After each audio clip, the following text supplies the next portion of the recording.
So this is the last part of section 1.1, and I actually have up on the screen now stuff that I typed up because I'm not big into definitions and I can't create good definitions on the fly. Never will I have you memorize definitions, but being familiar with some of the words we're going to use is going to be important. And we've already used the word variable a bunch of times. Usually in algebra, we use a letter of the alphabet to represent numbers whose values may change. We call this a variable. And the letters that are commonly used for variables are X, Y, A, B, C. I already use L, W, S. Just about any letter can be used to represent a variable. So usually letters we call variables in our class because their value can change from problem to problem. A number we call a constant because, like the number 7, it's always going to equal 7. It's not going to vary from problem to problem. No matter what problem I see the number 7 in, it's going to be the number 7. But if I see an x in a problem, that x, its value is going to change from problem to problem, so that's why we call it a variable. The next word, so variable we've already used. Constant is just essentially a number without a variable. A term is the product or the multiplication of a term is either a constant, so this right here, this number 7 could be considered a term. A constant is considered a term. A single variable is considered a term. So a term is one of three things. It's either a constant, just a number without a variable without a constant part, or it's a product of each. So a product means multiplying. So here is a term. The number 7 is a term because it's a constant. The variable y is a term because it's just a plain variable. And then if you multiply a constant times one or more variables, that's also considered a term.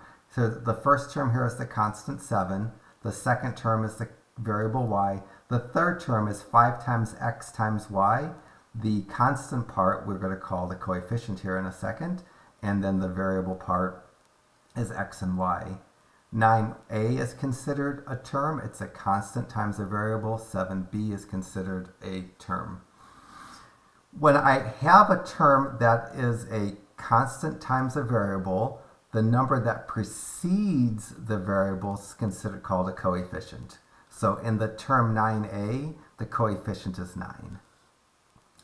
Not such a big deal to have definitions of these on this sheet memorized, but I just kind of need to be familiar with the word variable, the word constant, the word term, and the word coefficient. They're important words.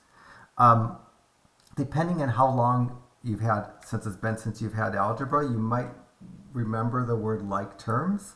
Like terms are either constants, like 7 and 5 would be considered like terms because they're both constants. Or they're terms that have the same variables with the same exponents, like 9x and 11x are also considered like terms. They're considered like terms specifically not because of the coefficient part, but because they have the same variables and the variables have the same exponents. So real quickly, I wrote a quick example. I wrote 10 terms down, and we're supposed to group these into like terms. So like terms are constants or variable terms that have the exact same variables. So what I did is I looked at these and I said 7 and 4 are like terms because they're constants. And then I moved on and I said 5x and 3x are like terms because they have exactly the same variable structure. Similarly, from this list, 2n and 18n is a third group of like terms. So there's one pair of like terms, 7 and 4, a second pair of like terms, 5 and 3x, a third pair of like terms, 2n and 18n, and then a fourth group pair of like terms, negative 9xy and positive 5xy, these are considered like terms, again because they have the same variable structure. And then the last pair of like terms are the 7x squared and the 10x squared. So to be like terms, you have to either be constants without variables, or if you have variables, you have exactly the same variable structures, same variables with the same exponents. In the world of our class, like terms are a big deal because you can only add or subtract like terms. If you're asked to add or subtract non-like terms, they can't be added. Like if someone said, add 5x plus 3x, these are like terms. Like terms can be added, and you add or subtract like terms just by combining their coefficients. The variable part doesn't change. So 5x plus 3x, those are like terms, they can be added. And when you add or subtract like terms, only the coefficient changes. So here I wrote an example, subtract these like terms. They're like terms because the variable parts are the same. And when I subtract like terms, only the coefficients subtract, the variable parts don't change. If I asked you to add 6x plus 6y, I'd have to say these can't be added because they're not like terms.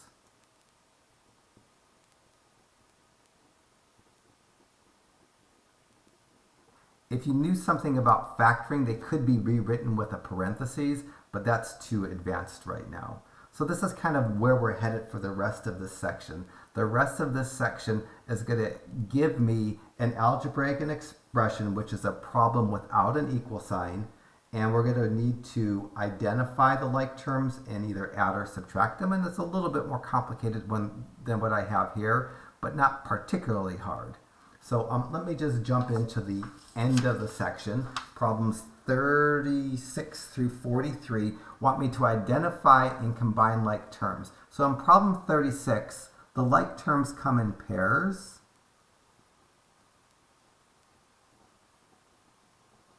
The 8x squared and the 11x squared are like terms because they have the same variables and the same exponents. I'm going to add those and combine those by adding 8x squared plus 11x squared is going to be 19x squared. The next set of like terms I'm going to get is plus 3x and plus 9x. And when I combine like terms by adding, I just add the coefficients and the variable part doesn't change. So that set of like terms is going to combine to be 12x. And the last set of like terms that I see are positive 15 and minus 8. And 15 minus 8 is just positive 7. For my answer to problem 36, I just want the simplified combined part of the combining the like terms. So 37 should work similarly. In 37, you'd go, my like terms are 4x squared and 9x squared. I'm going to add the 4 and 9 and get 13. I'm going to leave the x squared.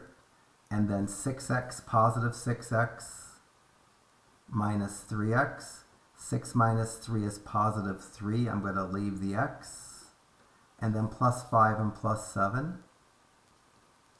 And those are going to add up to positive 12. So for an answer to 37, you probably want something like that. I'll do 38 and maybe 40.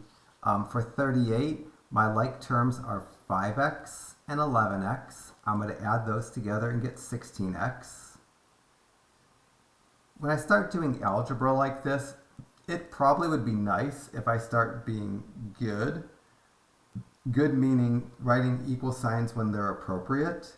And because what I'm about to write right now is equal to the line above it, an equal sign preceding my work would be nice. So in problem 36, I probably should have had an equal sign preceding the boxed answer. Similarly, 37, I should have had an equal sign preceding the boxed answer because it equals the line above it.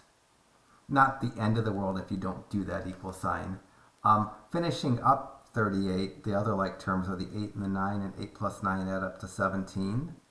It turns out that having the variable part written first and the constant written second is preferred. We won't get to that formally till a little bit later in the class, but if you remember about the best order to write your answer in, I'm kind of defaulting to that. But like if I'm 37, if you wrote for an answer 3x plus 12 plus 13x squared, matters not. The order that you write the terms in is not, it doesn't make it incorrect if you change the order, but there is a preferred order. And that's a whole lecture. I don't want to get into the preferred order just yet.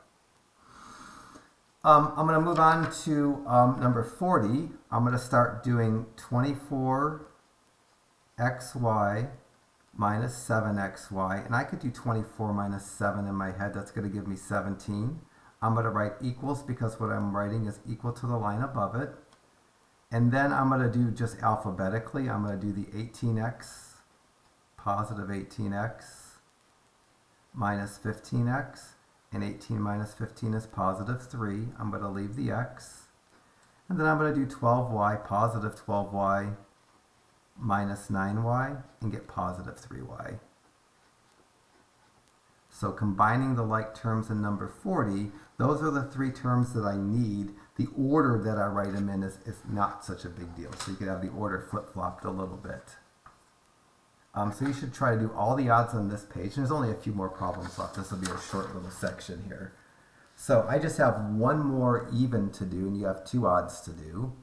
In my problem 42, it's tricky because the term 5x cubed doesn't have a like term to combine with it. It's going to be in my answer. It's not going to change. Similarly, the 6x squared, it's going to be in my answer. It's not going to change. And then when I go to write my answer, it's preferred to have the biggest exponent first and to have the exponents go in decreasing order. So I'm going to do that. For my next part of my answer to 42, I'm going to do 7x and 11x and get positive 18x. And then I'm going to do 14 and 5 and get positive 19. That I'd say would be the best answer I could write for problem 42. But if I just had those four pieces in any order, that would be okay. I had some issues here on 43. This term here didn't quite, the exponent didn't show up, so I rewrote it. So give 41 and 43 a try, and we'll call it the end of our first section.